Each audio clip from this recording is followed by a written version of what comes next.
Sorry, guys.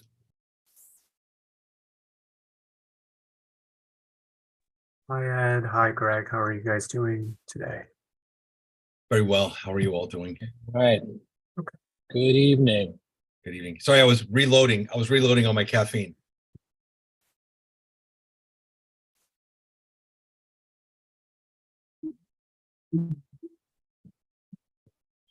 Hi, George. Good to see you. Glad to be here.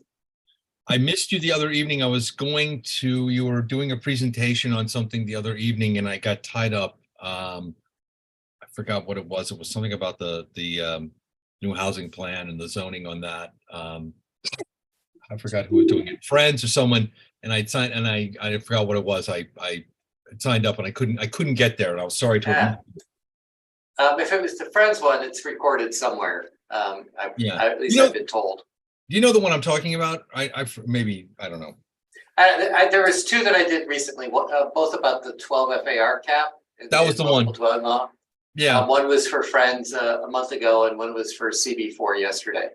Yeah, there was the one for Friends. That was the one. Yeah. There's Rita. Now I know we can start.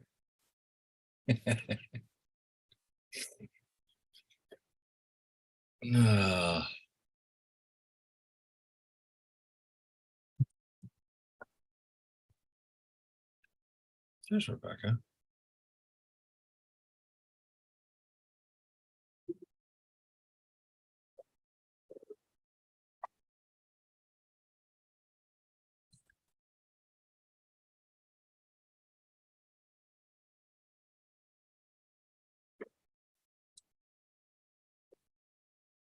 And I think we have a representative from A. Philip Randolph Square Alliance with us as well. Is that right? Fantastic. That's They came and left. All right. Well, maybe they'll jump back on. I'm sure they will. If you want, we can have Kevin go through the. Let's do it. Let's roll. All right. Okay, so we're starting.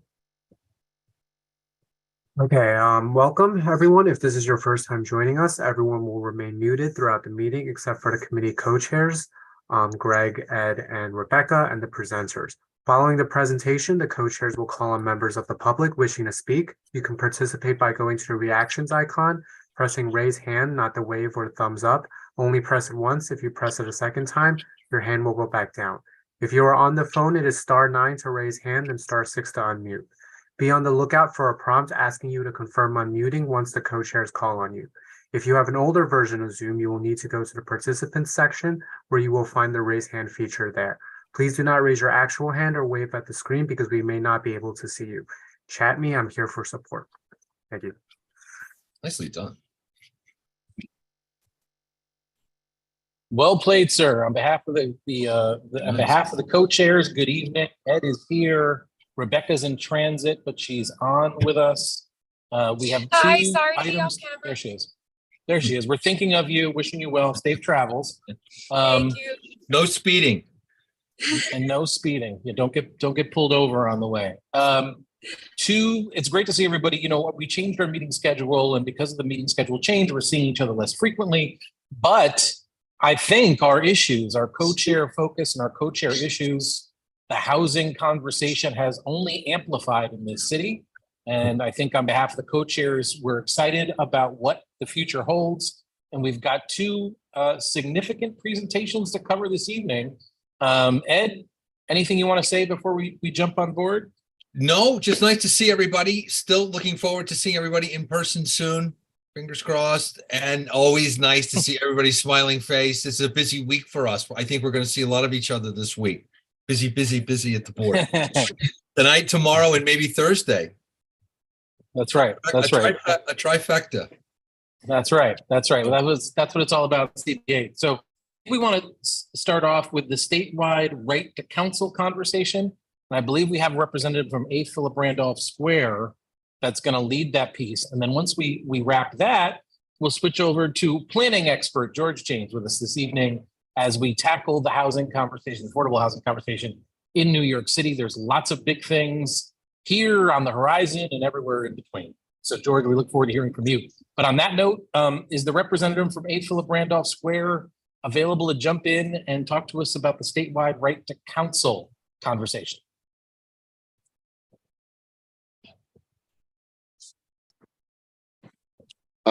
Yes, how are you doing? I am available.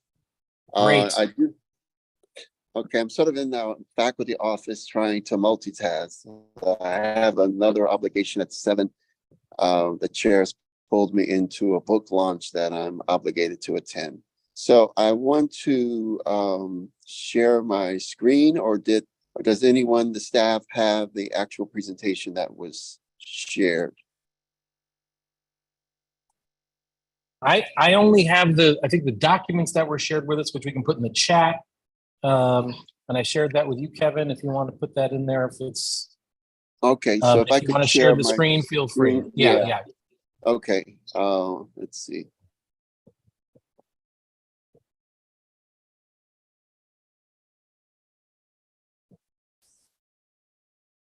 And Kevin, you let us know when we're ready to go on that. You can share the screen now. Perfect.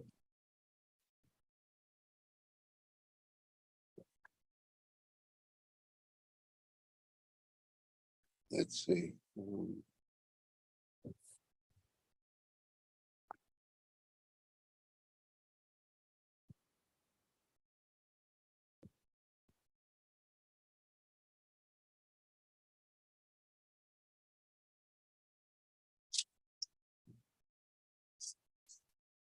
My apologies. I'm having a problem finding the actual document. No worries, no worries. And Not in a the problem at all.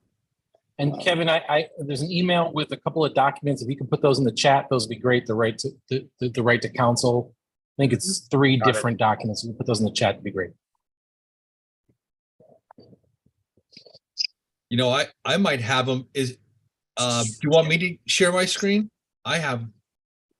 Do you have something called the slides? The slides. I don't have the slides. I don't know if you do it. I don't have the slides. I have a thing that says statewide right to counsel. It's a 2-pager, and I have another 2-pager and a 1-pager. Make a copy of this. That's a resolution. I don't think I have what you were looking for. Sorry, I was a little premature. Let me just go to the emails. It's okay. Folks are jumping on, so take your look for what you got. We'll take our time here. Okay. This is too important to miss out on. So when you're ready, we'll jump in as best we can. Alrighty, thanks. I appreciate your patience. Thank you, committee, for your patience as well. We appreciate it. Yes. This is a huge topic and a huge issue. We want to give it the time and respect it deserves. Absolutely. Go to G.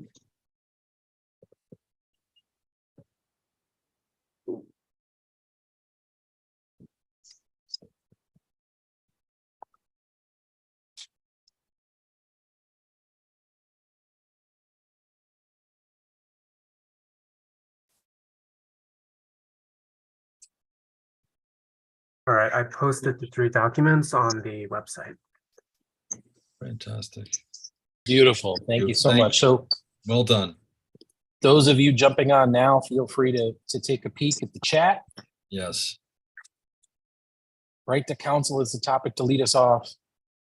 And there's some good content there to digest, take a look at, and a proposal or a resolution draft included.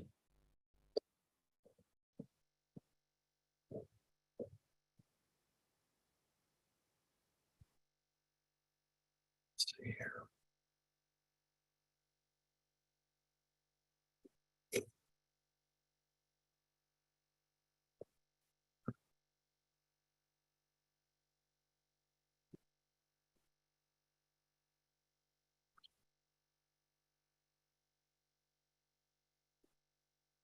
Gregory, if you want to, you can forward, if you find those slides, you can forward them to Kevin, who I believe you emailed earlier, Okay.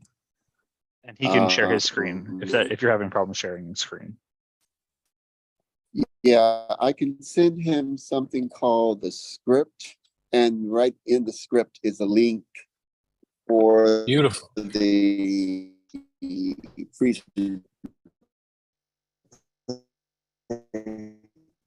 of the presentation.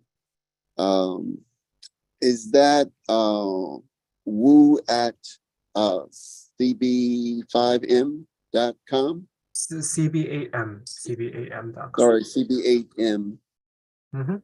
That's correct. So I just sent you a document to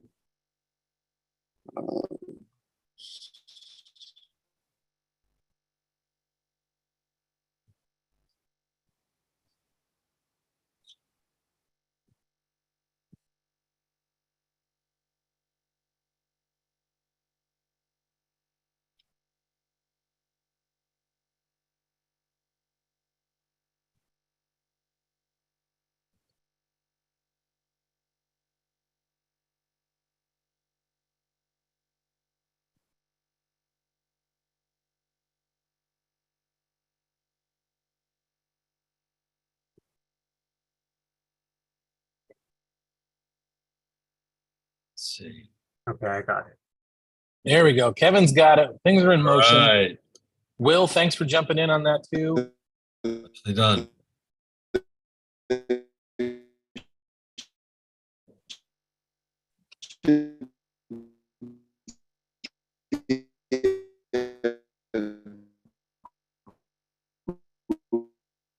I think we're having a little difficulty here. I don't know about anybody else. I'm having a little difficulty Yeah. hearing you, Gregory. You're breaking up a little bit. Yeah, Maybe you a want to little go off video. Maybe we go Mhm. off video. We'll just get the audio. That'd be great. Yeah. But sorry for the struggle here with. Oh, look at that. There's the There you presentation. go. There we go. Nice. Fortunately, he has dropped off of the Zoom now that the slides are off. Oh, man, this is like some Just sort of, can't. But I'm sure he will be rejoining very soon. Yes, this is like some sort of very Marine Corps boot camp challenge. Thank you, committee, for your patience. Once again, Yeah. there's some good content in the chat to reference. If you haven't read up on this, read up now. The focus is on the right to a free lawyer for all tenants facing eviction in New York State. Particularly hot topic as the budget is still being negotiated. Again, this was the presentation is a little dated. We may get a budget announcement at any moment, I suppose, but this is still potentially the hot topic of the moment, something to pop into. But in the meantime, while we improvise, feel free to take a look at the documents in the chat because there's 3 documents there with background, good detail, good information on the right to counsel as the draft resolution. And we'll give Gregory a minute or two to jump back on. And if hopefully we can go from there. If not, we'll talk it through as best we can. Oh, there we are. I see. Hopefully it's all coming together.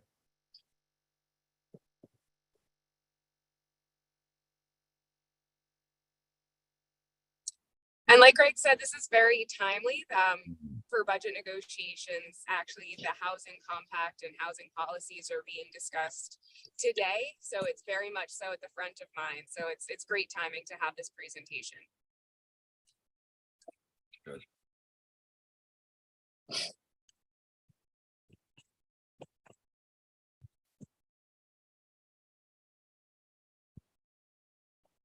Those numbers are quite astounding in terms of the reduction in evictions. Mm-hmm.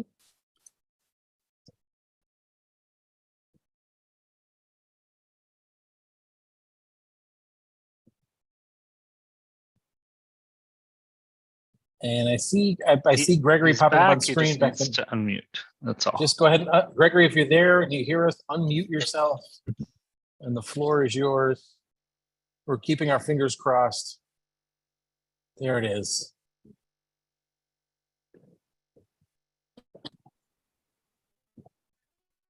okay. So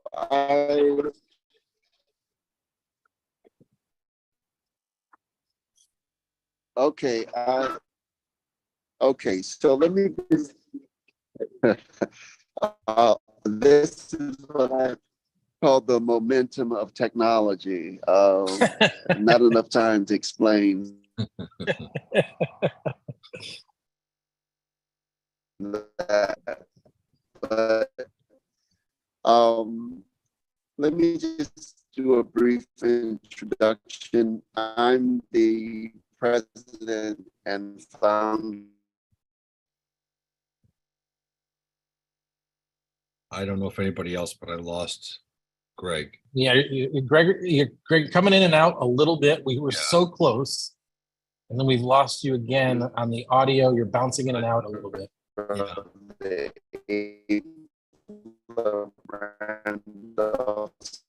Square Alliance.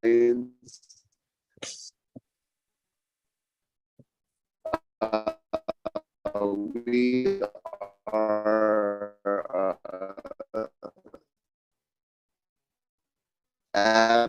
civic advocacy. And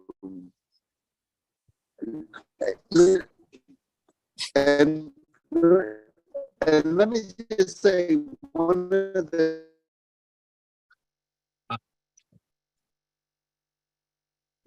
they're very interesting and old residents in gentrifying communities. And so oftentimes again,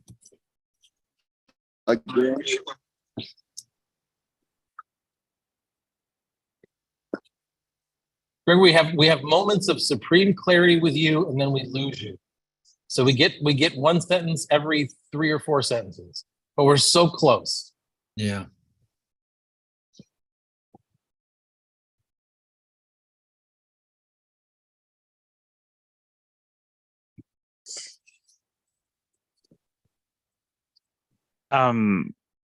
What I can say, Kevin, G-chat me his email address. Gregory, I will email you a call-in number. Your call-in number is going to have a lot better audio quality, and we can do this very quickly if you would just shoot me over that email address. And you Will just to the rescue. dial it stars. in. There you go. Yeah, dial it in. As soon as you get it, pop into your email. There's even like a one-tap thing.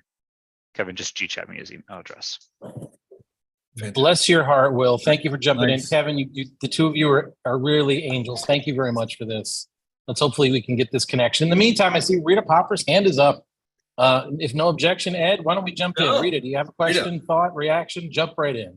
Yeah.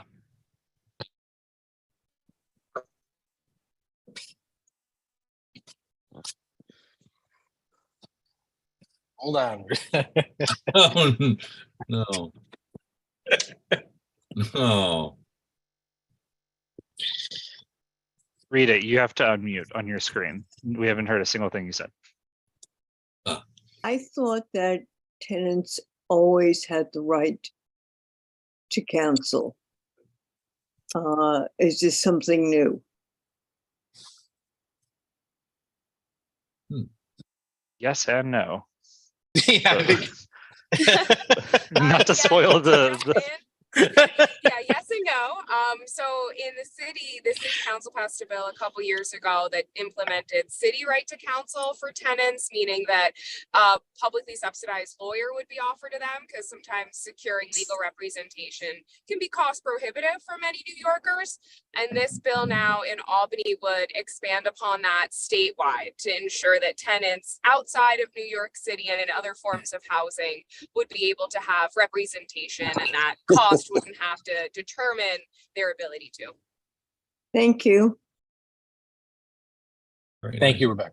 Nicely done.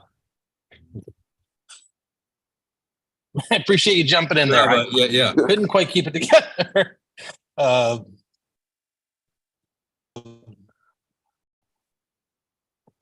Gregory, you should have having two Gregs. You should have an email from me with the call-in number. And so just hang up from here, and then dial the phone number on your cell phone or your office phone. It should work.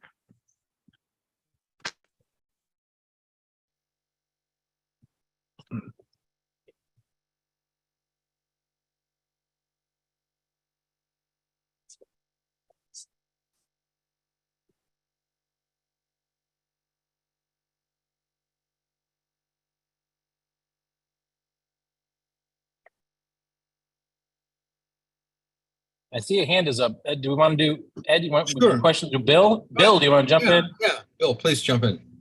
Thank you, Sure. Bill. Thank you for the opportunity to speak. So I think it's really fantastic that the right to counsel had to be expanded from the city into statewide. It truly is fantastic. And the reason why I believe this, as a pro bono attorney, I see many, many tenants are facing eviction, and they are experiencing an uneven playing field against landlord. Landlord had the financial resources, whereas tenants had the limited resources. And many landlords usually are not complying with the lease. So many tenants are facing this burden. So it's fantastic that it's even the playing field between tenant and landlord. And it really is fantastic. And I gotta say, it is about time. Appreciate your thoughts and your feedback, bringing it home in many ways here to this conversation. So All right, appreciate the feedback. Yeah, other Gregory, are you on the phone? Yes, I am. Thank you. Beautiful. All right.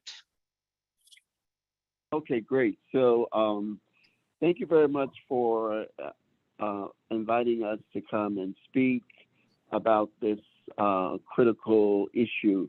I want to give a little bit of background. Our organization got involved with the campaign for the local bill for right to counsel, and we were successful in getting that bill passed. And we basically unplugged and thought everything was great. And then one day I looked up and started following up on the legislation and learned that while the local law had passed, there wasn't the capacity in terms of funding, but also in terms of staffing to actually fulfill the legislative objective of the local law. And so I decided to get back into the statewide campaign and learned that the statewide campaign is a much broader proposal in the sense that it looks to serve all tenants in the state, regardless of income. Of course, there would be some sort of administrative apparatus that would evaluate the need for each person who needs counsel, but in many ways, the structure is sort of based on the way that public defenders are forgiven to criminal defenders. And I think there's a sort of implicit connection between this rhetorical idea that housing is a human right, then coming into court without proper attorneys is a violation of that right. But I see the matter as a little bit more critical than just providing protection for tenants. I think it actually makes the court system much more efficient. The judges are able to perform their duties much better when both sides have competent representation. So I want to maybe start with slide 2. So as you know, I'm here to present the Right to Counsel Coalition. This group is a tenant-led coalition that was formed back in 2014 to change housing courts, to prevent displacement and stop evictions. The group's core is made up of tenants, housing organizers, housing advocates, legal service organizations, faith leaders, unions, and there are actually landlords who are now part of the coalition, as well as small property owners. Small property owners are involved because part of the bill also covers legal representation for small property owners facing foreclosure. So in 2017, after New York City established the right to counsel, we realized that tenants were still facing eviction. And so I want to move to slide 3. So after the historic win in 2017 that one of your members were telling you about so eloquently, I mean, I think she could really give this presentation. we launched a statewide campaign to transform courts across New York. The housing courts, sadly, are eviction machines, and that's not hyperbole. In other counties across the state, housing courts are actually called eviction courts. And these courts have been mostly set up to help landlords profit off the working poor. But the courts doesn't have to be that way. And we are seeing more and more people from the middle class entering into these institutional structures that were generally created to manage the poor. The coalition is fighting for the courts to be places that hold both landlords and the tenants accountable, and also uphold tenants and housing rights. So in this campaign, our priority legislation is statewide right to counsel, Senate 2721, and in the Assembly 1493. Statewide right to counsel was introduced by Senator Rachel May and Assemblymember LaToya Joyner, and it guarantees all tenants across the state the right to a free lawyer when facing eviction. And as I mentioned, there's also a provision to provide free representation for small property owners facing foreclosure. Slide number 4. Now, you might be wondering how New York City would be affected by the state right to counsel bill. We really need this bill in New York City. Our local bill, which we were talking about earlier, known as Local Law 54, is income capped. And the income cap is relatively low. I think it's something around $40,000, which excludes so many people. In fact, there was an effort to amend that law to bring the figure up to something around 54,000. But what I've learned after dealing with people during the emergency rent assistance crisis is that the middle class really needs protection in this area, and that these numbers really could go up as high as 165% of AMI in order to extend protections to the middle class. People who I identify who oftentimes are suffering in silence because they don't necessarily have access to resources, or they want to avoid certain stigmas that are associated with middle class context, low income context of power in court. So the statewide building seeks to cover everyone, or at least seeks to give everyone the opportunity to pursue legal counsel if they need it. And it will eventually extend the right to counsel to a free lawyer to roughly over 200,000 New Yorkers who currently don't have access to attorneys. Now, our local bill covers formal eviction proceedings when landlords sue tenants, either in non-payment actions or in holdover proceedings. But the statewide bill takes into account many ways landlords evict tenants outside of these proceedings, including illegal lockouts, failing to make repairs, and other forms of harassment. The statewide bill covers any case where someone is at risk of displacement through eviction. And finally, the statewide counsel bill mandates that courts notify tenants that this crucial right to an attorney is available for them. It makes sure that they have the resources to connect with an attorney, and it mandates that cases be adjourned until tenants have the time to consult with an attorney. Passing this law would address the current investigations that are moving so fast that tenants aren't able to consult an attorney. And let me just give you a little bit of information about how the courts has reconfigured themselves. So we know in the housing world that the court system is always backed up, and lawyers and housing advocates, we could always sort of rely on knowing that we have a case in front of us, that we could say to a person, we can't offer you any representation right now because we know at some point there's so many cases ahead. That sort of linear system is no longer in place. The court has divided itself into three divisions: a pre-COVID division, a COVID division, and a post-COVID division.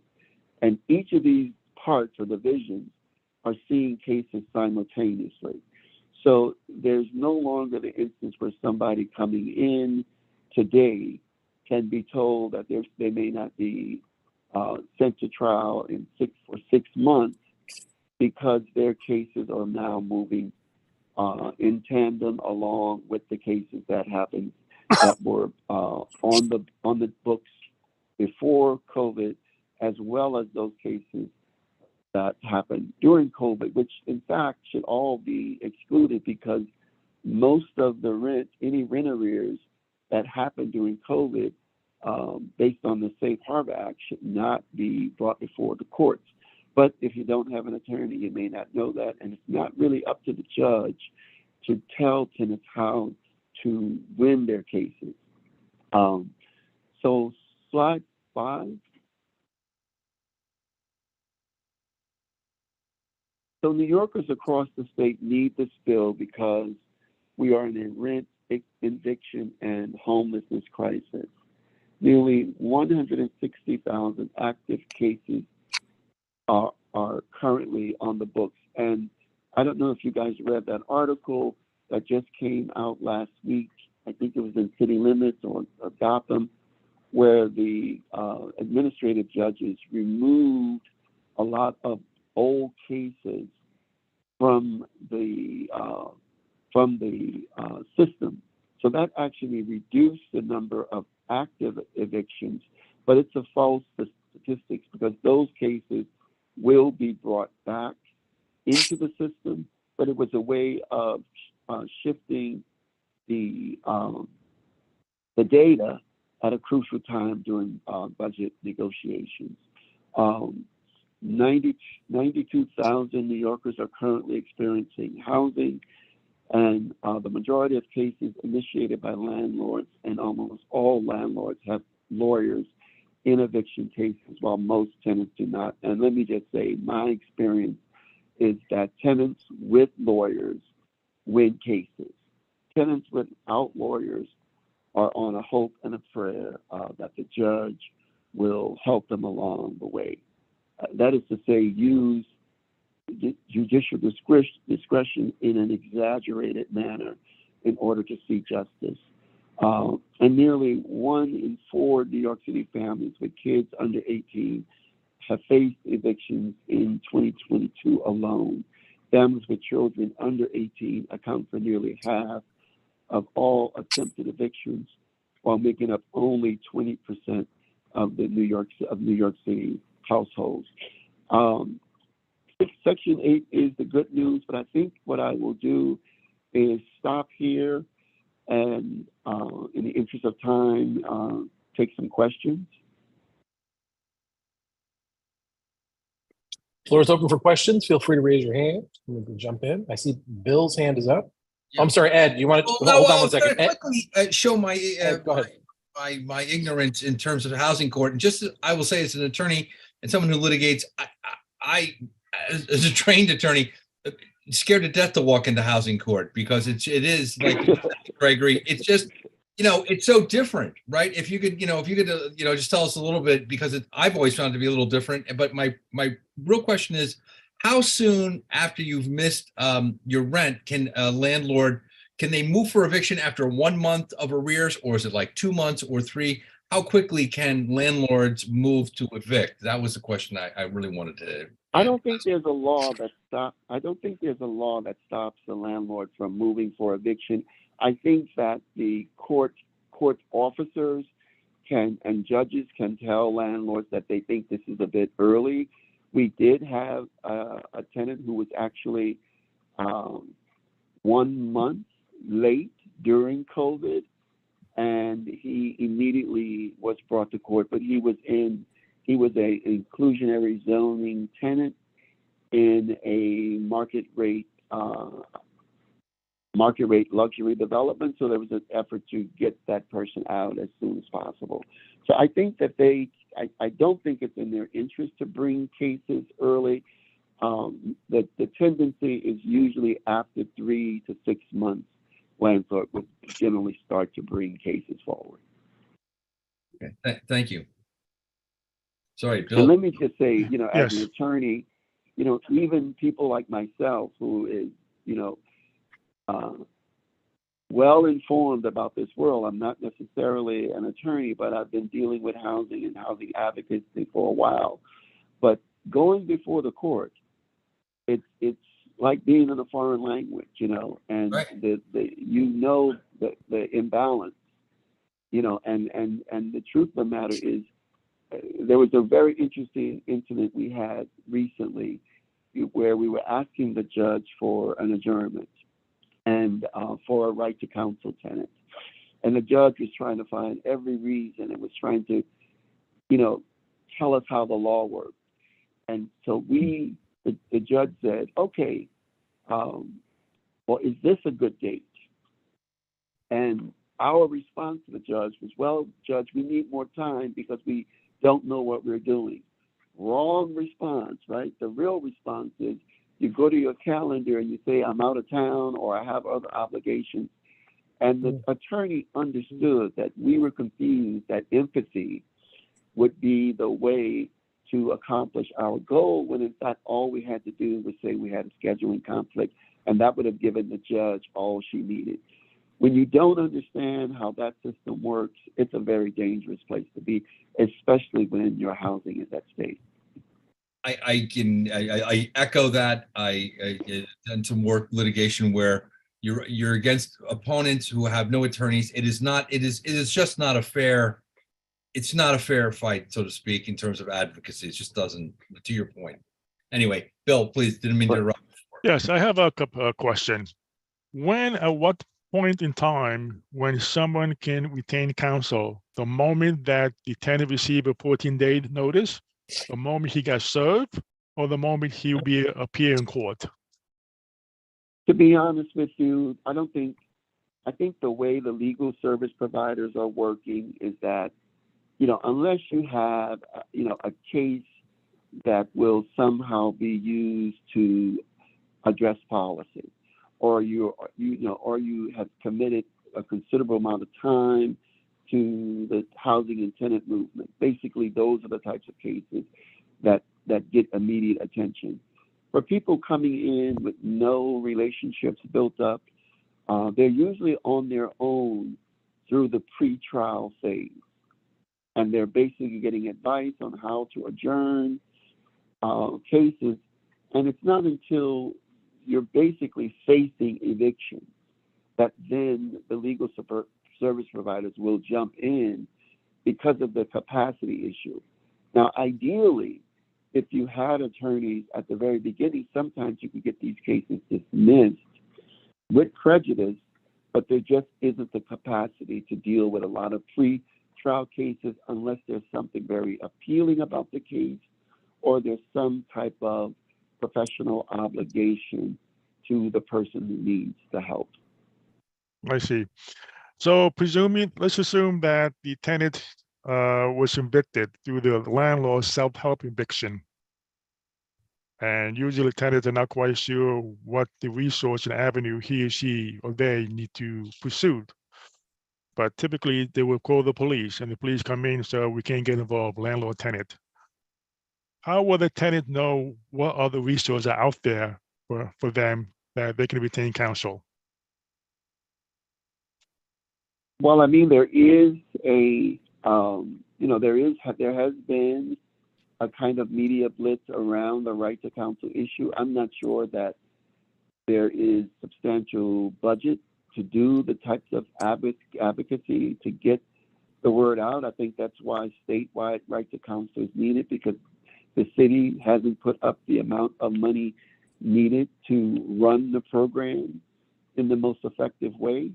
And so there might be many cases where tenants don't know they have a right to counsel. But more important than that, even if you know you have a right to counsel, there may not be a lawyer or the capacity available to serve you. Okay. I have no other question at the moment. Right. Thank you. Thank you. Thank you. I see we have Boaz. Sorry, Boaz, a member of the public. We should have called on you first. Sorry about that, Boaz, but please go right ahead. No problem. Good stuff. It's all new to me. So stupid basic question. I'm a market rate person, pay market rate. Do I have any right? I'm meaning that let's say in coming October, real story, coming October in, I don't know, 6 months from now, I will have a new contract. Probably I will be squeezed out of Upper East Side. It is what it is. But is there anything I can do? Let's say I see 30% increase in rent. Anything I can, I don't know, go to this court? Well, what can I do? Well, you need to head up to Albany and get out there and fight for good cause eviction with everybody else who's fighting to protect market rate tenants from unfair evictions. But in truth, for market rate tenants, there aren't any laws protecting tenants from what might be perceived as unfair rent increases. I will say this, however, there have been rare instances where judges have used judicial discretion to say that this increase is inappropriate. And so, I would not encourage anyone to self-evict over a rent increase. If you have a rent increase, you might want to have the matter brought up as either a holdover case and have a judge decide if he or she believes the increase is fair, even though they can make just about any type of increase that they want. But ultimately, market rate tenants need to get involved with the good cause eviction movement in order to help restore some reasoning into the rent increases for market rate tenants. Yeah, but the bottom line in October, that's it. I should start packing my stuff. That's the bottom line. So that I'm not hearing what you're anticipating is not what I'm hearing from all of the market rate tenants that I work with. What I'm hearing is people are getting relatively reasonable increases because landlords need to have tenants who are able to pay. If you're a market rate tenant, you're not an inclusionary zoning tenant. So I don't know what would be the incentive to force you out of a market rate unit. So it may not be as bad as you. Just to give you some context, but then I will let the discussion continue. So during the COVID, when I came to this building, the landlord was talking, we are all family, we are all together, the building was empty. Yeah, partner up, we look forward to do business with you for years and years.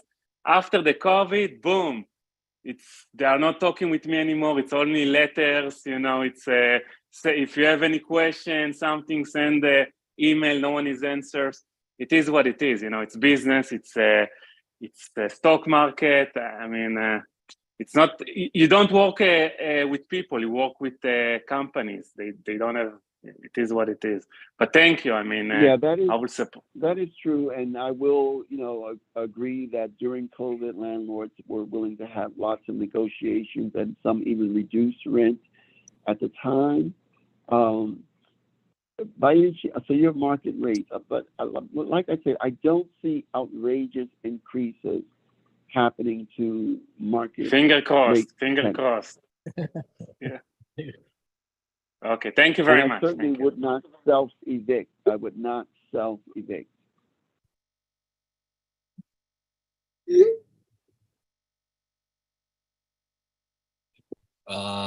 Sandrea, I think you're up next. Welcome. Okay. Greetings all. Thank you for your presentation. I have two questions. So you answered one of my questions, but I still have two. about there might not be enough lawyers. So you made that clear because that was one of my would have been one of my questions. So my first question is, can a tenant request an adjournment due to they do not have counsel? That's my first question. Yes, but the judge, yes, Mhm. yes. I mean, you know, what you should do is get with a legal service agency and begin to figure out strategy, right? One of the things that's already happening in courts is when you don't have an attorney, the courts already have a right to counsel office set up with attorneys that are in the building. So they would automatically send you to that building for an interview with the attorneys that are there for that day. Each day there's a different nonprofit legal service agency working the courts in all of the boroughs. So usually what happens during that time is you get an interview and they will give you a defense and they will give you a strategy. And so ultimately, like we have a case that we're working on right now, and we were able to, you know, convince the judge to do 6 adjournments. And then by that time, the landlord's attorney was basically calling for equity, which is a fair thing to do after 6 adjournments. I mean, as a right to counsel advocate, I would love to have, you know, endless adjournments until people get right to counsel. But remember, the courts are not bound by local law.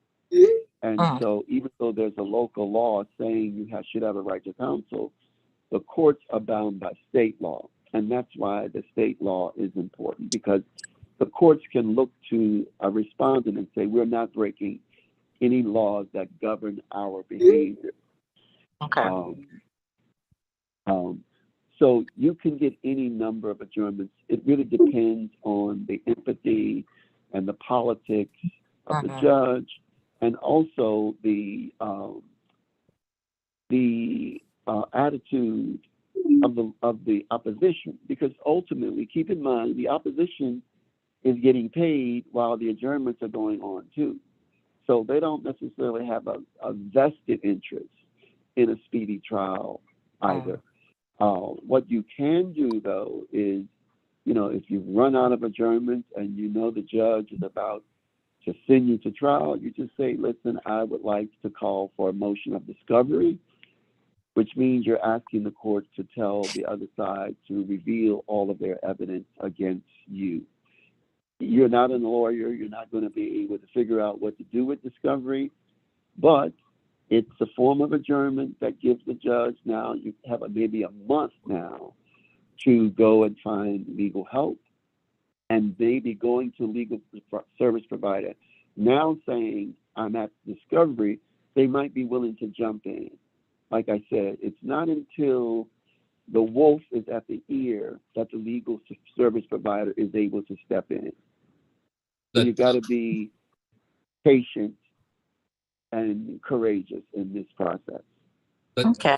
Good information that you and I could pass that on. My second question is because I'm one of the co-founders of the Home Sizes Coalition. As a public housing resident, several stakeholders. Wait, what coalition? Homes Isaacs Coalition. I'm one of the co-founders of the Homes Isaacs Coalition. Yeah. Well, get my information from. Yeah, definitely. Yeah, please. Definitely. Okay. My second question is, as a public housing resident, several stakeholders have been subjected to high rent increases with their income remaining the same. In public housing? Yeah. How can and how can NYCHA residents get accurate rent calculations? That has happened in the past before, and some residents, I believe, has sued, not here where I'm at, but sometimes they do rent increases which are inaccurate, because they did it to me years ago, but I caught it, and they had me at a police officer salary when I was a supervisor with payroll NYPD, and they had me at a police officer salary, which I wasn't. So, and I caught my error. Go ahead. Is your building headed towards RAD, or is it already RAD, or is it a Section 9 building? We fought. It's nothing right now to vote. We're waiting on a vote to see what happens, but We also fought Okay. infill over here in 2015. So nothing, no conversions as of yet, no. But a few Okay, so, residents I mean, already. Go So ahead. you know how the internal system at public housing works. I think if Right. you have a grievance against a rent increase that you think is unfair, I would just simply say pay what you think you're supposed to be paying and put what they say, the balance of what they should be paying in escrow, just in case you're wrong. But you know that the housing court system can't really litigate until the internal system at NYCHA really steps in. In other words, the housing court, HPD and other agencies don't track those types of issues. So it's an internal squabble that you know the bureaucracy will never be able to resolve. However, it could be something that could come back to haunt you if the building converts to RAD or PAC, because now you have private management companies that have a vested interest in solving these issues. True. Okay. That's All a right. terrible answer to give in a public forum, but it's the truth. I understand it, but I believe I if know it was you do. before, then the person still has a fight because it was before the conversion. So, but we're not slated for anything yet over here at Holmes Towers or Isaac Houses. But thank you, and I will get your contact information and reach out to you. Thank you so much. Especially about NYCHA, because I'm working with Take Group Justice to do some education Call in NYCHA buildings. We So we I would sued love to get NYCHA. involved. We sued NYCHA December 2013 with Take Group. Well, they was a different entity then, but yeah, Paul and yes, I know Take Group. We still deal with them. Oh, you do? Okay, Yes, beautiful. small world. Thank you. Okay, thank you. Okay, Thank bye-bye. you. That's great. Gregory, that is great information and some really great practical information for folks, especially dealing with housing court, especially all that stuff about discovery, especially if you're pro se. Those are tricks of the trade. I think are people can really put to use. I know we could go on and on for quite some time, but we do have George Jane's queued up in the bullpen, so to speak. And this has been terrific having you here with us this evening. I know we have your contact information in the chat, or if we don't, we will have it in there. If that's okay with you, this has been a great having you here. Yeah. You know, I speak for, I think. Thank you so much. Just in closing, I just wanted to mention our ask, and that is either we're looking for a letter of support or either support on the resolution that we submitted to the committee. The budget negotiations are still at work, so this is something that we can come back to committee to either address if it's not going to be a voting item for this evening. There is time for it to make its way through the committee and the EC and the general, if that's the way things work at this community board.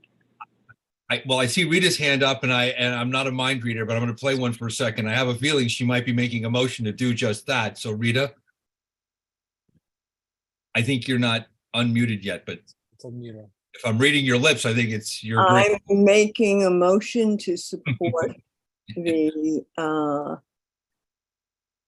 proposition that was just put before us, and I hope for a unanimous vote for this. And we have any seconds out there? I don't know if I see any. Yes, there we go. Bill, thank you. I think we'll just call for a vote. I think we probably will get unanimous on that. See any opposition, or I don't see any opposition.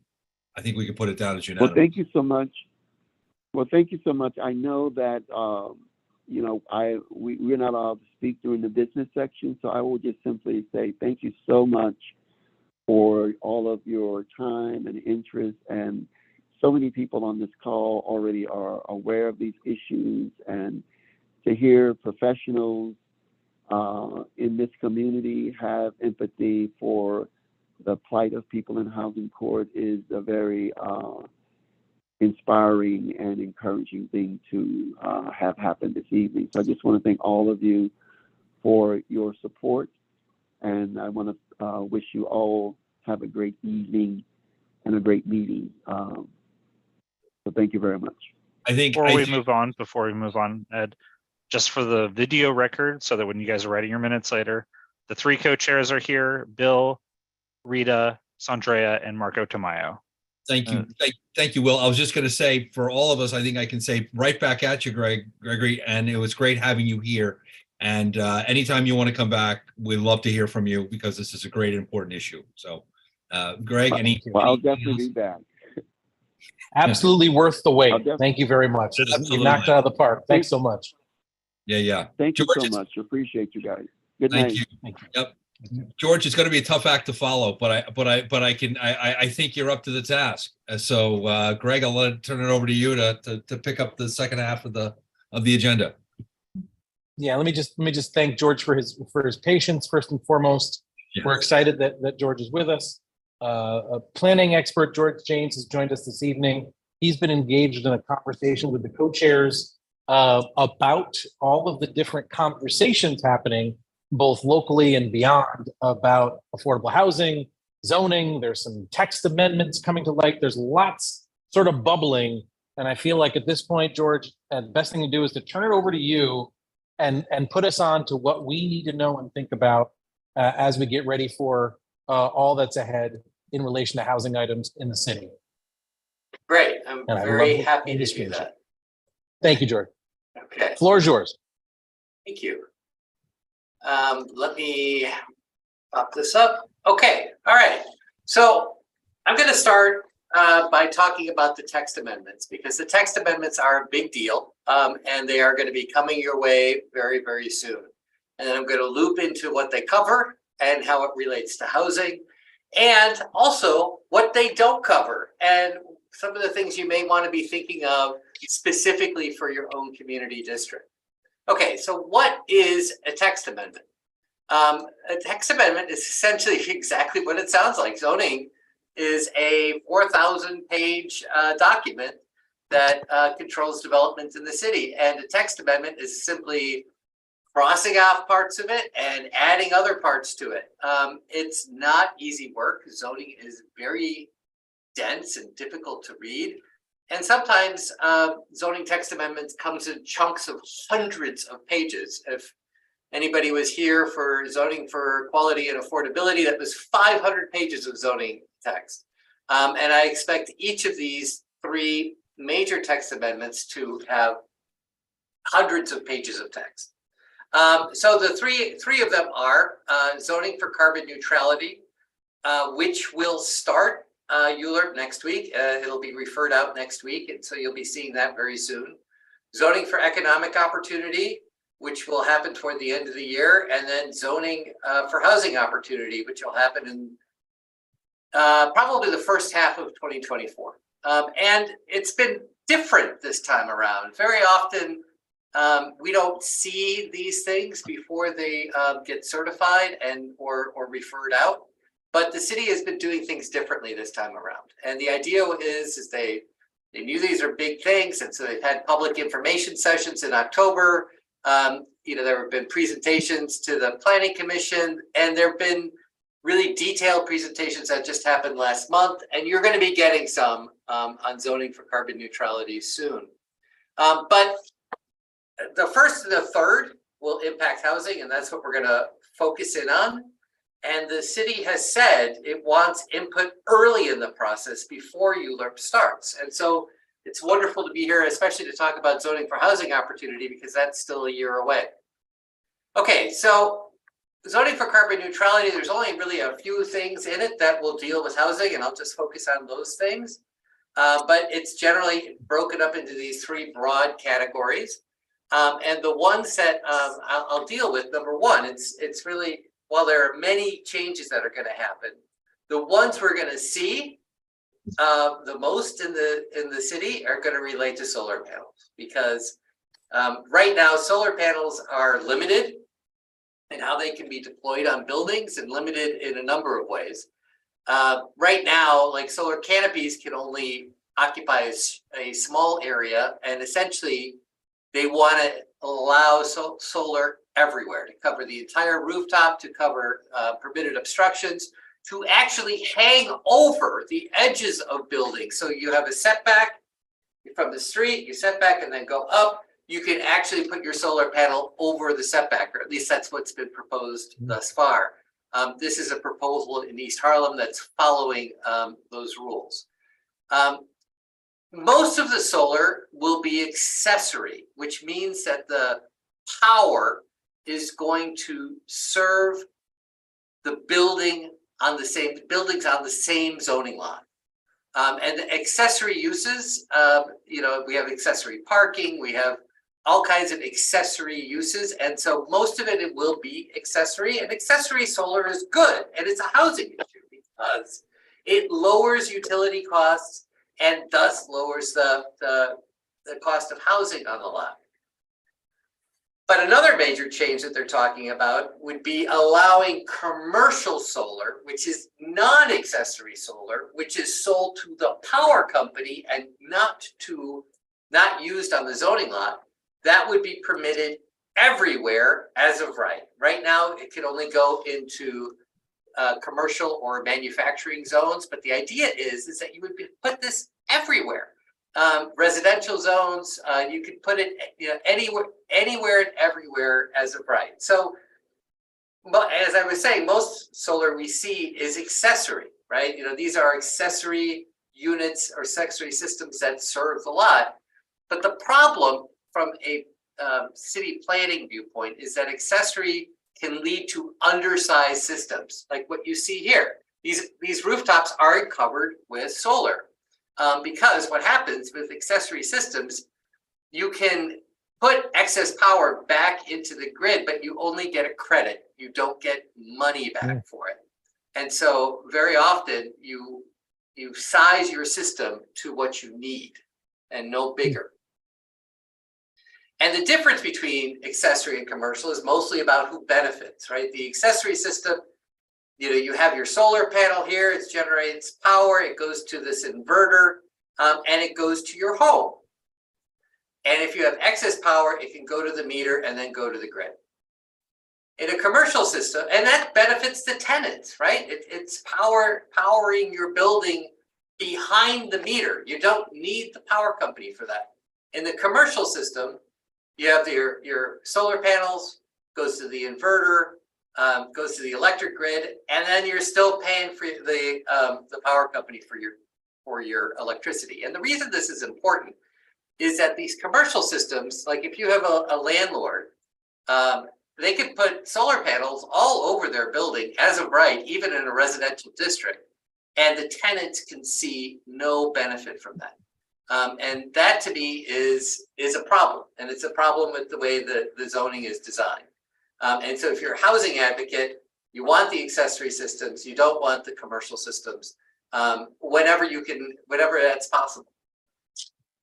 Okay, so the text will also allow for extra building area to address energy efficiency. So if you have an existing building and you need to make your walls thicker for energy efficiency purposes, adding insulation, better windows, you can even hang them over the lot line into the right of way.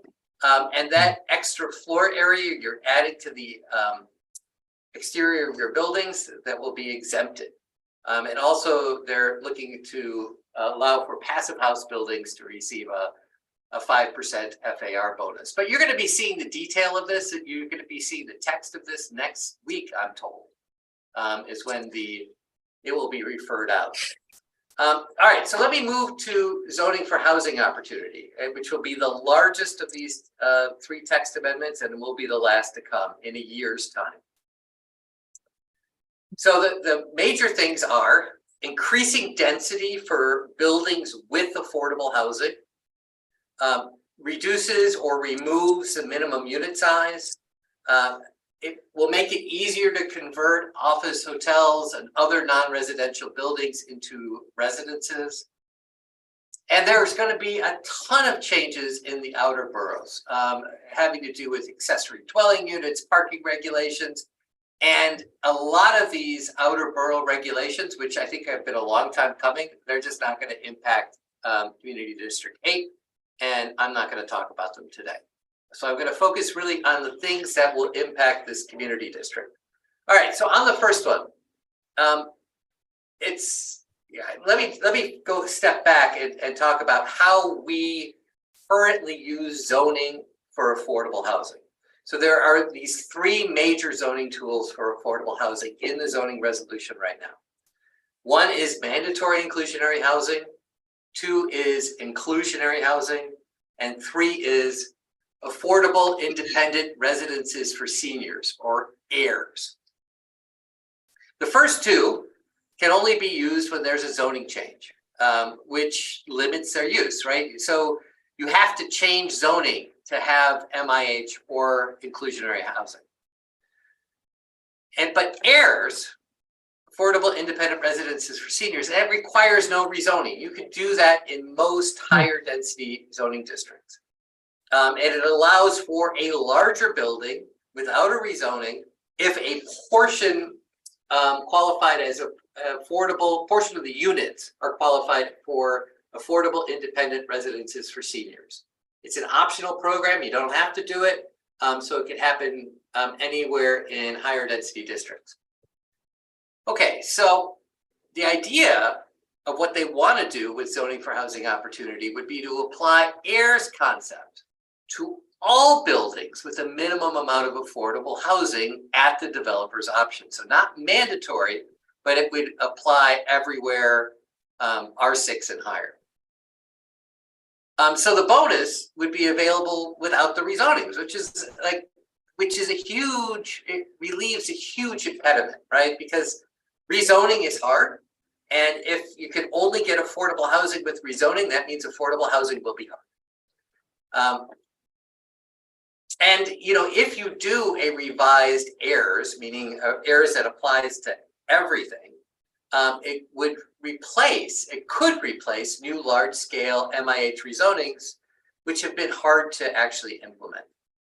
And also, and this can be seen as a positive, but in 2021, most AIRS applications were suspended due to concerns over fair housing. There was a lawsuit involved.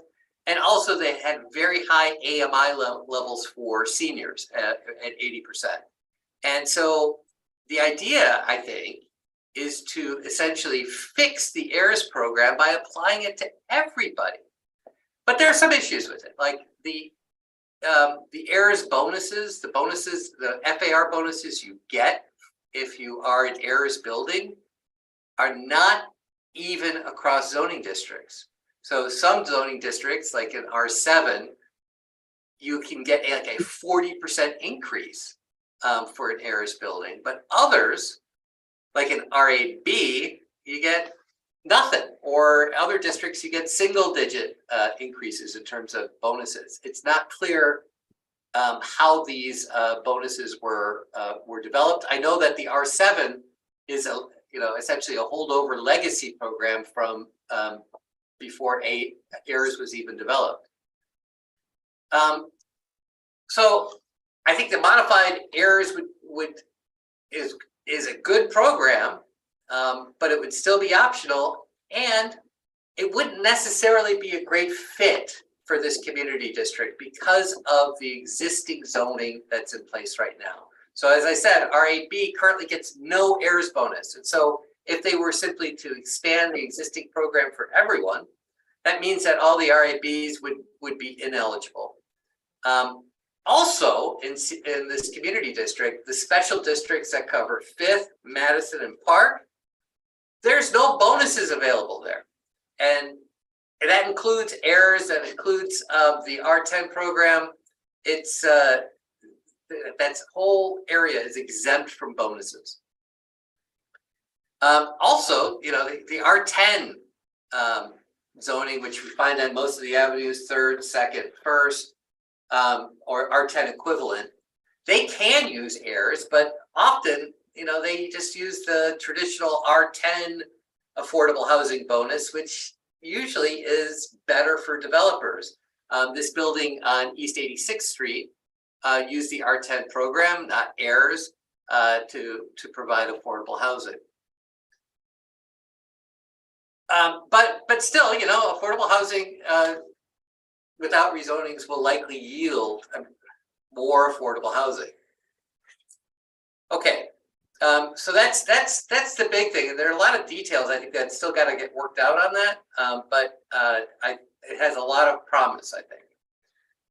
Okay, so another part of this is the average unit size. So currently, new buildings must have an average unit size of at least 680 square foot per unit. And so if a developer wants to construct a building of all studios, they can't. It's not something you can do. In the mid-aughts, there was a building with micro units done in Community District 6, but that was done with a mayoral zoning override. It wasn't as of right.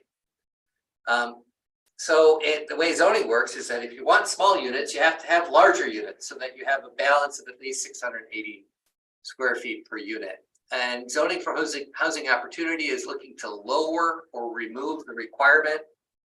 You know, there's a lot of questions here. You know, is this regulation still necessary? And if so, what is the right size if it's not 680? We lowered this requirement in 2016 when we did zoning for quality and affordability. And you know, the question I have is, did we suddenly start seeing buildings with smaller units after that change was made? I don't know. That question has not been answered. And if we did, where did we see them? I can tell you from what I see when I review applications is that Community District 11 in East Harlem is getting a lot of buildings that bump into the 680 square foot limit. You see most of the buildings up there averaging, you know, 700 square foot per unit, but Community District 8 does not, right? Community District 8 often gets the mansions in the sky, which I'm going to talk about in a bit. Okay, another change is currently zoning allows some areas to easily convert non-residential buildings into residential buildings, but not others. It's an uneven thing that only applies to certain community districts. So Section 1510 of the zoning resolution allows conversions of these buildings, even if the units have substandard light and air. Right now, we have these requirements for you know, windows and you know, habitability, and you know, they make for nicer apartments and keeps them from being too dark, but it makes it converting commercial or industrial buildings difficult because of the deep floor plate. And you know, we adopted those rules, I think in 1997 or thereabouts, to prevent the demolition of obsolete manufacturing and commercial buildings, right? But these regulations do not apply in Community District 8. They apply Community Districts 1 through 6, but stop before they get to 8 and some parts of Brooklyn and Queens. Now, there aren't very many of these buildings, these non-residential buildings that are being converted to other uses in Community District 8, but this is one, right? So this building on East 85th Street was a parking garage for many, many, many years. And it was converted to a medical facility, I think about 4 or 5 years ago. And, you know, I don't know why, but it really had no option because it's a very deep building to have been converted into a residence, and it's overbuilt, so it was unlikely to be torn down. So it's a, you know, if this regulation was in place, this would have an option of being converted into residences. All right, so those are the major parts of zoning for housing opportunity. I'm going to talk about some of the things that could have been in zoning for housing opportunity that's not. And the first one I want to start with is maximum unit sizes, because this is getting a lot of press. This photograph down here, I took it from the New York Times article that came out last year about actually these two buildings were included in it, where you have these very large buildings with very few units.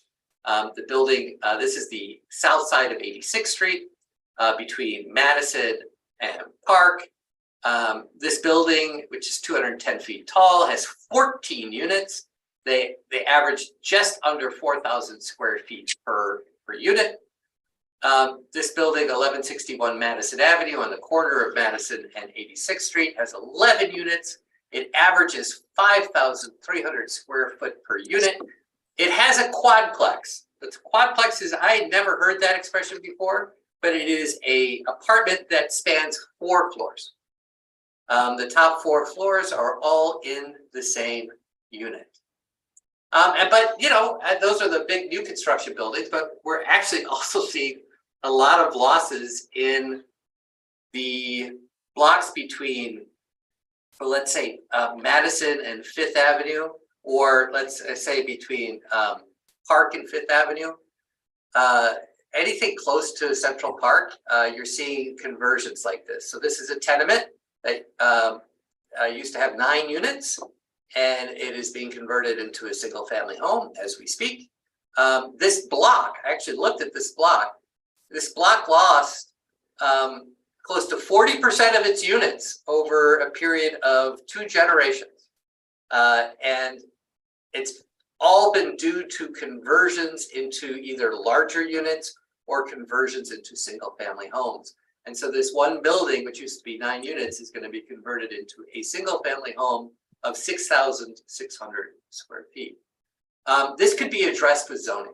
Like if we wanted to regulate maximum unit size, it is essentially the opposite side of the coin of minimum unit size, which we already regulate, and it's something that can be added.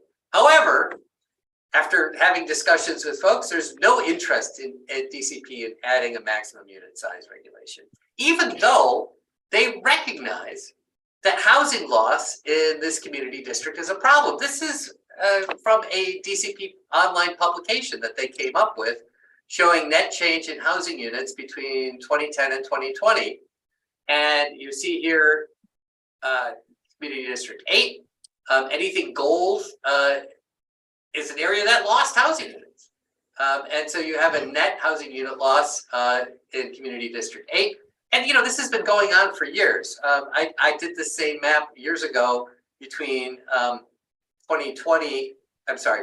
2000 and 2010, and there were housing unit losses there too. So this is a long-standing trend.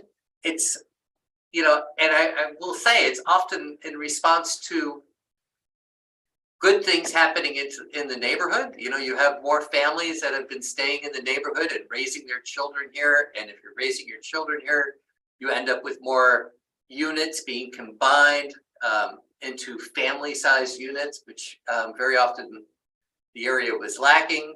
So it's not necessarily, you know, it's a bad result of a good thing, if you will. And but you know, if there's something that, you know, the folks on this community board and the community want to address, it can be addressed through zoning.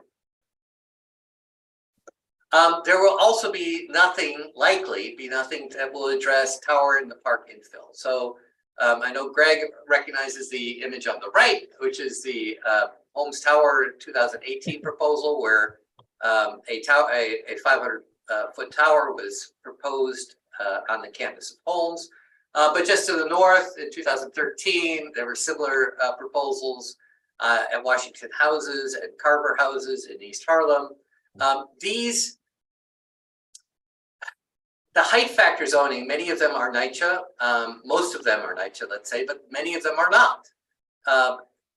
They are the tower in the park archetypes, and many of these are underbuilt. And right now, if you want to put a building on them, zoning requires, it's not optional, it requires you to put a big building like this. And if you want to do something more modest or more affordable, zoning basically doesn't allow you to do that. But it could, right? Zoning could allow you, this is a development alternative on a height factor site that was developed for in the Bronx, where you could do essentially low scale infill and reassert a street grid where the streets were vacated. This is kind of thing could be permitted, with a special permit and zoning. But right now we have no mechanism to do something like this. It's not legal and it likely won't be addressed in zoning for housing opportunity. Zoning for housing opportunity has nothing to do with map changes. It's a zoning text amendment. So the borough president called for Community District 8 to lose nearly all its industrial districts, so that no more industrial districts would be in Community District 8 except for a few places like the waste transfer station. And so, but this will have nothing to do with changing zoning districts. But this is something that the people in the community board might want to support, might want to push for. There's going to be changes to parking, but probably nothing to re-examine Community District's 8 parking maximum. So in the Manhattan core in the early 2010s, parking maximums were put into place, and in Community District 8, the amount of accessory parking that can be provided in the building is limited to 35% of the units in the building they serve. And as far as I'm aware, that number was kind of picked out of thin air, and and I don't know it has ever been reassessed. Is that still the right number? Should it be higher? Should it be lower?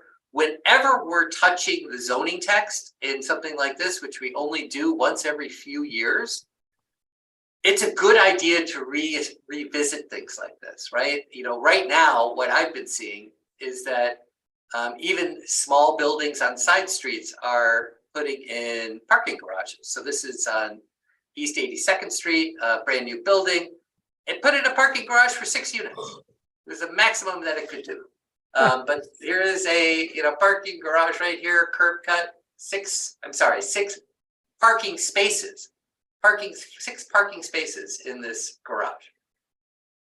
Okay, and then the issue with the 5th Madison Park Avenue special districts not using any zoning bonuses, right? So you can't do a plaza bonus, you can't do a affordable housing bonus, even off-site, right? So even if you didn't want to put it on-site in the building, very often the R10 program, you have buildings that essentially support affordable housing elsewhere. You can't even do that under the special districts. And I've not heard that zoning for housing opportunity will address that loophole. So right now, no bonuses on 5th, Madison, and Park, but you can still get bonuses on 3rd, 2nd, 1st, and York. All right, so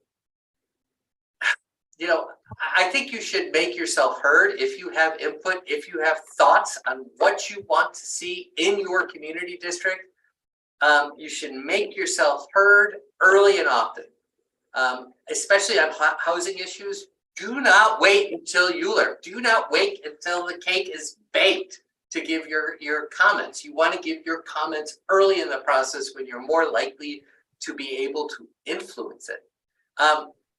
When I was getting ready for this, I contacted DCP to see if they had updates on their materials on zoning for housing opportunity, and they offered to come and brief the community board on these proposals. And so, my recommendation for you, if you have, either as a committee or as a board, thoughts on what you'd like to see, you should develop these thoughts and get into a dialogue with DCP. Invite them in, hear what they have to say, and then you tell them what you think. They've said they want to hear from you, and so you should take them at their word. And so, this is a brief overview. There's a lot more detail with most of these things, but still, there's in many of these things, it's so early. It's not there's a limit to how much we know about these things. But I'd love to hear what you all are thinking and how you might be able to use this opportunity of the text amendments to try to implement some things you want to see. Thank you very much, George, for that presentation. As you and I talked about briefly, or as we checked in on the chairs, we knew you had referenced DCP's interest. We thought the best thing would be for you to come and talk to us first to give us a bit of a rundown and sort of help us think a little bit. Yeah. And definitely with the notion that DCP and engaging with DCP would be a great strategy looking forward. But I just want to say to this committee, the notion that George is willing to come sit with us and kind of paint with a little bit of a broad brush and also getting into some detail, we thought would help us to start a discussion that could lead to bringing DCP to the table and having that conversation. So we'll pause here because it's a lot to digest. This has already been a robust and dynamic housing committee gathering. Are there specific questions or thoughts or reactions to what George has offered us during the last period? The floor is open for any thoughts, reactions, questions. I see Marco's hand is up. Marco, floor is yours. Thank you, but I would like to give you to Boaz, who is a public member, before you give it to me. Thank you. Thank you so much, Marco. Thank you. I appreciate that, Boaz. My apologies. No problem. I'll make it short. I caught the wrong order. My fault on that. I apologize. No Boaz, problem. No problem. Thank you, Marco. I'll make it short. I will make it short. I know it's late. So I live in Knickerbocker Plaza. It's on 92 and 2nd. It's one of the towers. Yeah. I don't know if you're familiar with this building. Sure. Again, I'm market rate. I will probably be squeezed out of Upper East Side by the end of the contract. It is what it is with all the increase. But on the macro level, I think that the Knickerbocker Plaza, whoever designed it, however they did, this is the solution. I mean, build 10 towers like that in Community Board 8. They have I think that this building has around 600 apartments. I don't know, something around like that. It's a mix of market rate stackers like me and rent control. And you increase the inventory of both market rate and both rent control. Boom, you solve the problem. Add 10 build towers like that in the Upper East Side. And it's like another it's at 6,000 apartments. That's the solution. Correct me if I'm wrong. I mean, does it sound crazy? Well, I'll comment on that. Is that Knickerbocker Plaza was part of the land that old Rupert Brewery used to sit on, and so in the 1960s, when Rupert Brewery closed, those 3 blocks, because it included 3 blocks of actually into 4 blocks. Was all rezoned, and there was a urban renewal plan that developed those properties over time. And when they were developed, they were 100% Mitchell-Lum. And there were some affordable senior too in there as well. I mean, it was 100% affordable and middle income housing. And it was, at a time when we did big urban renewal plans, and it was also a time when, we had 3 or 3.5 blocks of industrial uses essentially leave, right? And we don't have that happening anymore. And so when you redevelop, with new housing, you're getting rid of something else. And typically in the Upper East Side anyway, it's housing that you're getting rid of. And, one of the things I think that the borough president is dealing with, in the proposal is that,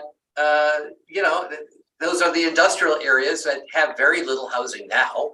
And so he's saying that we should develop those at high density. But, right now, there's nothing that says that, like on Madison Avenue, we have a building with 11 units. That's 210 feet tall. That has a quadplex in it, right? Right? It's like, it replaced a 8-unit tenement, right? So there was a net gain of 3 units. Yeah.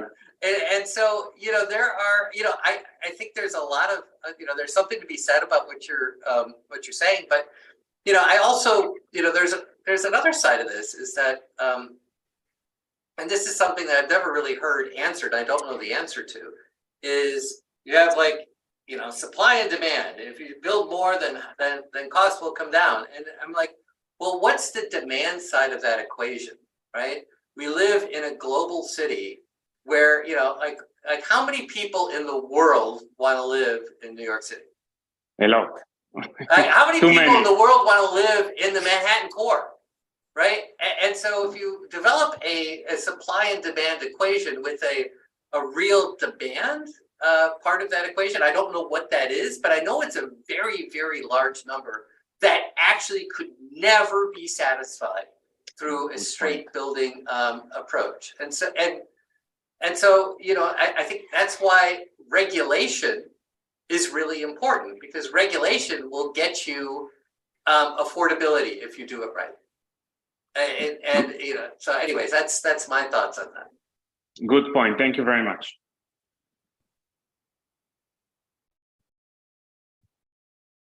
Where should we head next? Sebastian, I think, is up next. Is that right? You're right. Hey, I just want to say, George, thank you for that overview. It was very comprehensive and thorough and very clear. So thank you very much. I just had a couple more logistical questions. You say to develop, continue developing this dialogue with the DPC, CBP, I forget the acronym, but for the Department of the City Planning, DCP. There you go, DCP. What are the ways we can engage? My first question is, what are the ways we can engage and really develop that dialogue? Well, I was shocked when they just offered to come to your committee, because normally they only do that when there's been a certification. But the new chair of the Department of City Planning, who used to represent part of Community District 8, has said that he wants to get input earlier in the process and be a little bit more transparent. And so, how you do that is you ask me to put y'all in touch, and I'll do an introduction to, well, I would actually first say that the committee chair should discuss with the board what is the right committee for them to come to, so they don't have to come to multiple committees. Because I know you have your zoning and development committee and the land use committee, and then you have the housing committee. So I don't know what's right. So you all got to figure that out, and I'd be happy to facilitate having them come in and put you all in touch. And but the one thing I want to say about this is, yes, you should hear from them directly, but you should go into that meeting really well informed with what you want. Right. And so push back about what's not in the proposal or what you don't like about the proposal. So don't be passive about it. Be very educated about it. Great advice, George. Well put.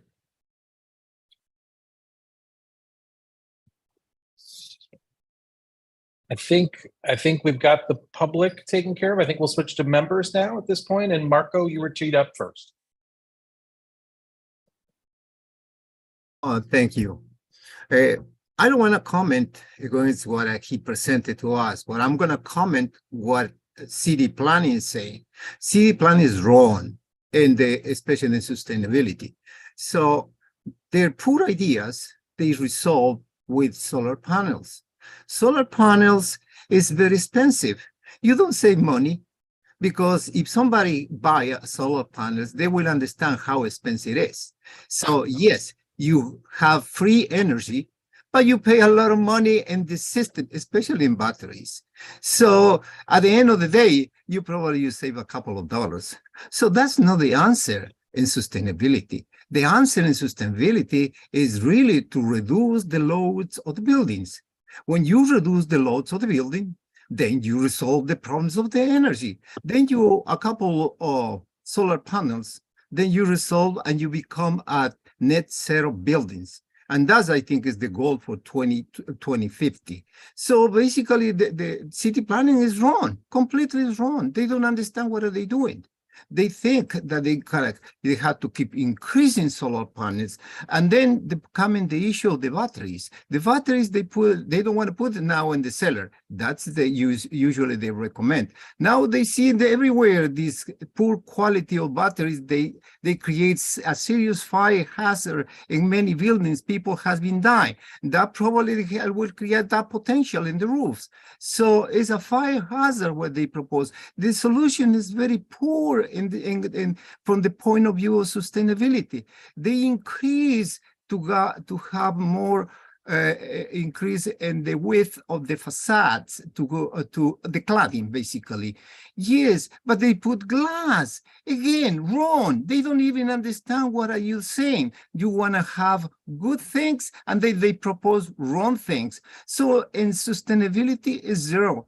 For us, I think is wrong. They don't understand what are they doing. Now, let me talk about the density. You are surprised with the numbers that we just hear? No. And if you pay strongly attention to landmarks, constantly they're coming one owner to compare one building of 16,000, 19,000 square feet for one family with a swimming pool. So this is not untraditional in the Upper East Side. So for me, it's natural because I pay strongly attention, not only in the sense of landmark. The building that they just put over there in York and 81st Street, I thought the project was a failure, but you know what? After that, analyzed all the projects, it happened. That is the best solution that we have in the community board.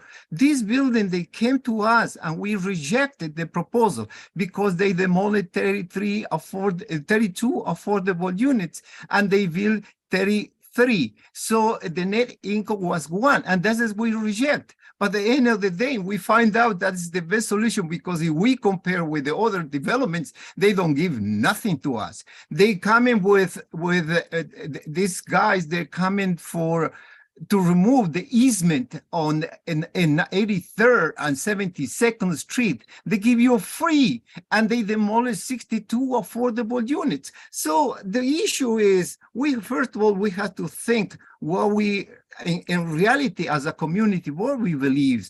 Because if we believe that it's good to demolish 62 affordable units, and yes, it is the community board problem because the majority, they decided that it's okay to demolish affordable housing. And why I'm going in that direction? Because in our community, what we need is to preserve affordable housing. That is our goal. Why? Because we have the highest density community board in the country.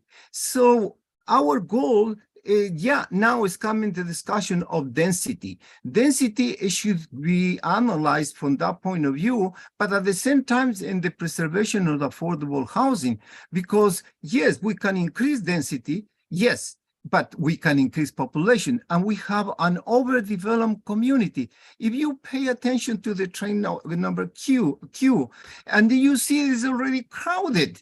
So why? Because there are too much people living in our community. So therefore, the cost of the housing is more expensive to live. Now, let's go to the regulations. Yes, it's good to have as long as you understand what are you doing. City planning, they reject our proposal, the 210. Why 210? Because that's allowed to negotiate with the developers. You want to build taller? Okay, give it affordable housing. But no, the community board went against that, even though the fellow community board members of I think it's 2017, they recommend strongly to support the 210 with the intention to preserve affordable housing and a small business. So the issue right here is, yes, we welcome to Mr. Garogni to come to our community, but they told us, I think the director of city planning, they don't want to hear from us. And that's where we have the last conversation in the zoning and development. And that is wrong. Especially Mr. Garogni knows very well the failure of the POPs. He was one of the best person to express what's wrong of POPs because he was affected himself. So the point is right here is, first of all, we need to establish ourselves what direction we want to move our community board. In favor of when they're coming to remove the easement in favor of the developers and against of affordable housing, is that what it is? At least this is what it shows in the votes of the community board, that they strongly support two developments to lose 62 affordable units. So that's the issue right here. And that is our discussion in what direction direction we want to move. We want to preserve affordable housing, or we want to give it to the developers everything, like we did in the 2 developments. So I think I'm going to end it right there, but this is my comments in general. Thank you. Thank you, Marco. Can I just say one thing about that is that just regarding the solar and the energy efficiency stuff.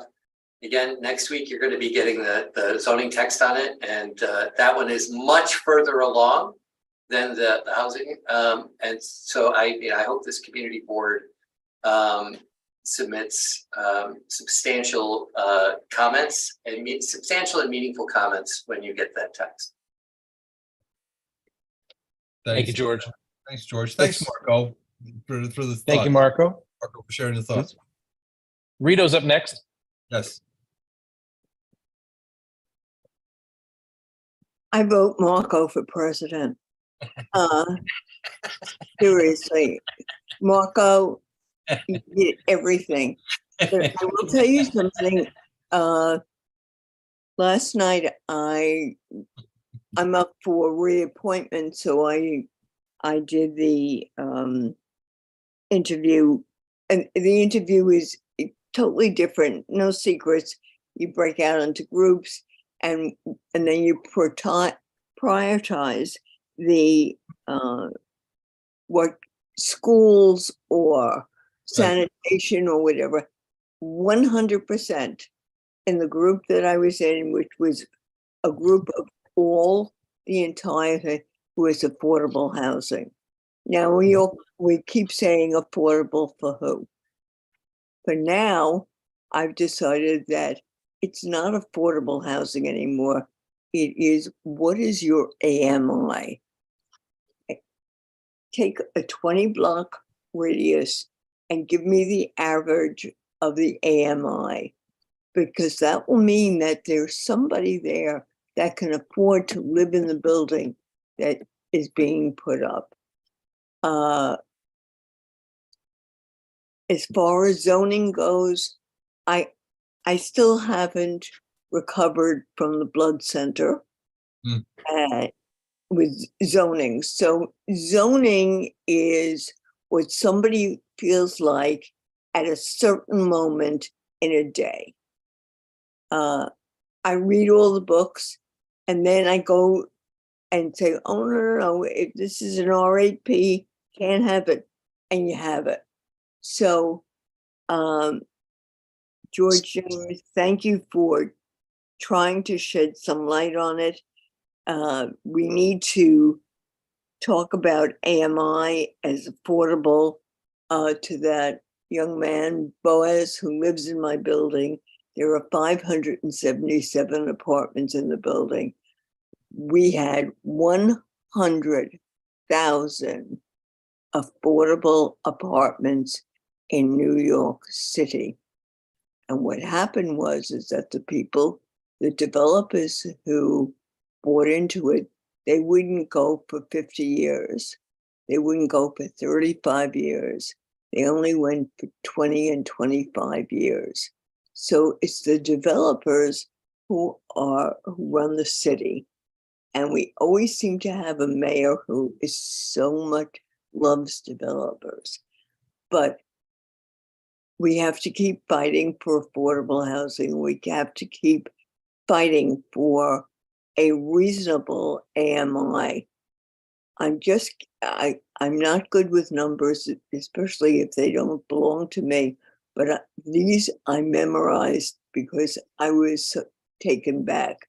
Roosevelt Island, building number 8. The AMI is 185%. So nobody in the surrounding area of Queens can afford to apply for an apartment on Roosevelt Island. Is that fair? Is that what we're working for? If I sound discouraged, I am. I'm a pretty optimistic person, but if we don't stand up and have more Marcos, still going to be president, Marco, or a mayor.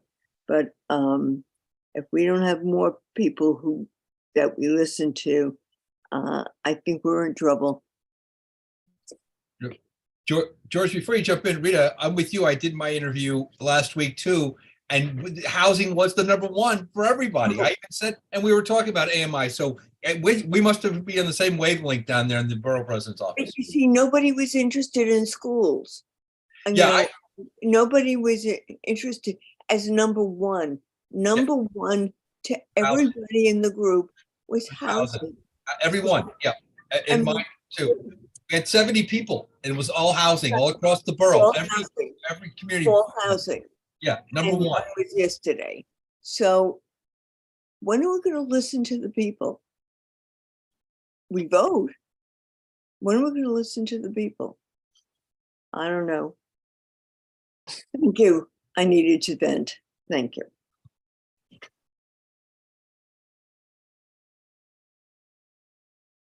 I think we have Sandrea, and I think we'll close after Sandrea, and we'll let. I know Rebecca wants to comment to sort of button us up. So Sandrea, floor is yours. Okay, thank you. Thank you so much. Greetings and thank you, George. It is great to see you virtually again. I know you're aware of the infill resistance at Holmes Towers from 2015 to 2016, which we did eventually win, the fight. Also, you met with residents. Thank you for that. Holmes Towers and Isaac Houses several times a few years ago under Leader Camp's chairship regarding the infill when it was eyeballed again at Holmes Towers by the same developer.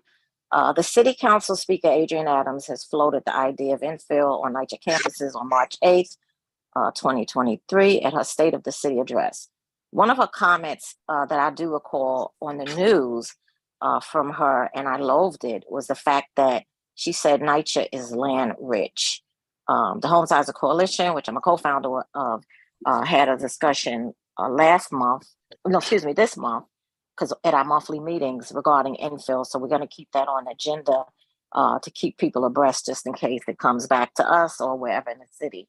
I would like to ask you if you have heard any more about her infill idea, any locations. I know claims she wants to listen to people as well, but I wanted to know what you're hearing, what you know.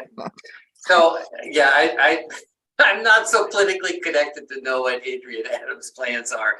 I'm more of the technical backroom guy rather than that. So I don't really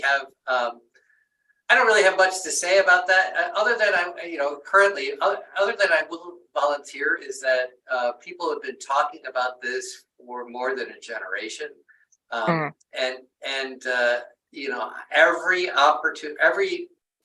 every time I've seen it tried, it's always been a really kind of ham-handed and awkward way of doing it, where you put these enormous towers.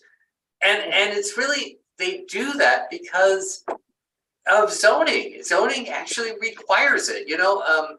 We talk about NYCHA, but 200 Amsterdam, if any of you are paying attention or live in a tall building, you see it across the park now. That's the same zoning that is in place on Holmes Towers, right? Exact same zoning district, and they put up that enormous 600 or 700 foot tower there, and it's the same. It's not that there is vacant land, or there is what they call vacant holding capacity in many NYCHA estates, which means that zoning allows for more development there. And whether it's appropriate or not is a different question, right? One is a technical question, the other is more of a planning exercise. It just seems to me that there's, unless the zoning gets addressed, which is the fundamental rules, there's going to be, it's always going to be bad, right? and that's really, that'll be a missed opportunity if they don't do anything about it. And it'll be one of many missed opportunities, which we've been missing this opportunity for generations.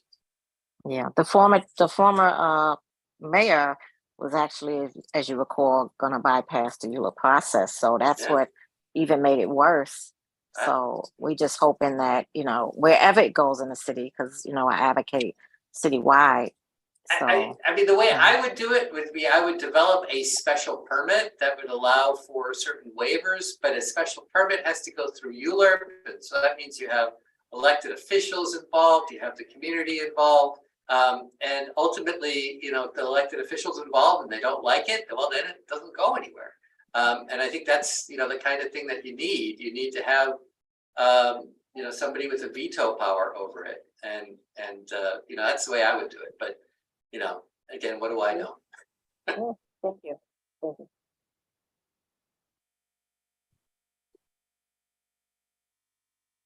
Ed, all yours. Want to take it from here? I think we got another public comment. If you want Yeah. to jump in on that, Ed, I'll let you take the floor. Okay, thanks. Yeah, Sebastian, you, and then I think Rebecca, right? Yep. Yeah. let's Okay, get that. Sebastian, please. Thanks. I just had two logistical questions.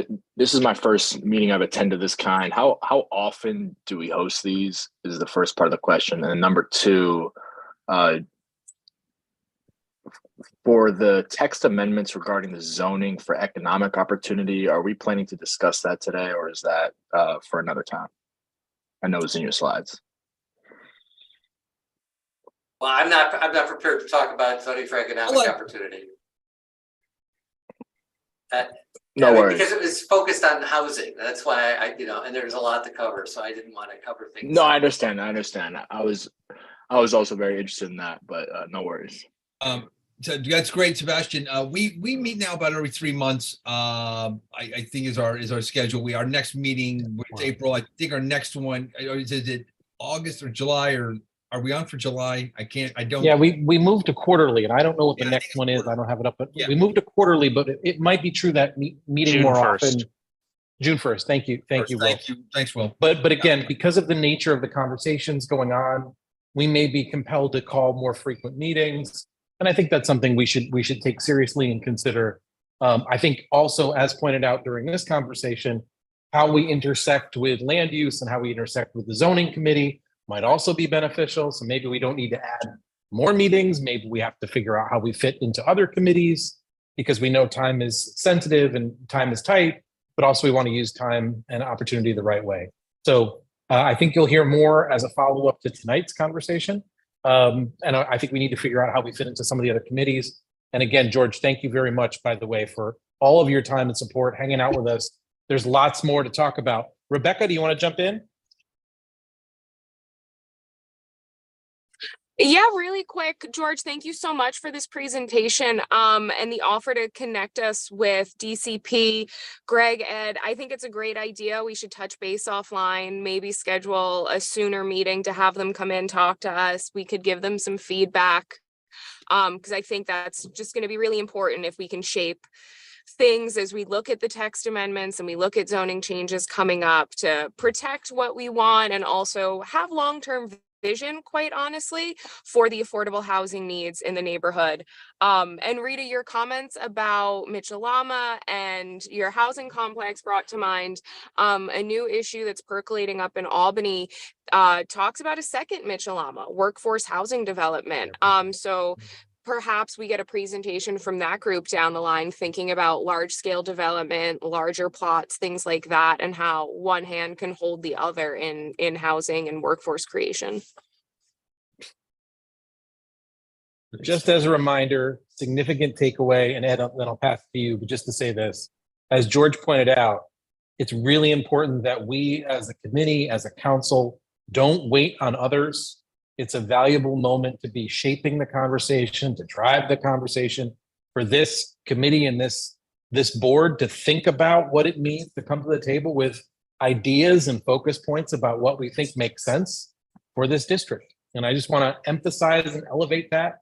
And I guess I would also like to emphasize and elevate the idea that there are lots of voices in this community board, and we want to make sure that we are having the right conversations, we're driving the conversation forward, and we're pushing ourselves to think about what's ahead.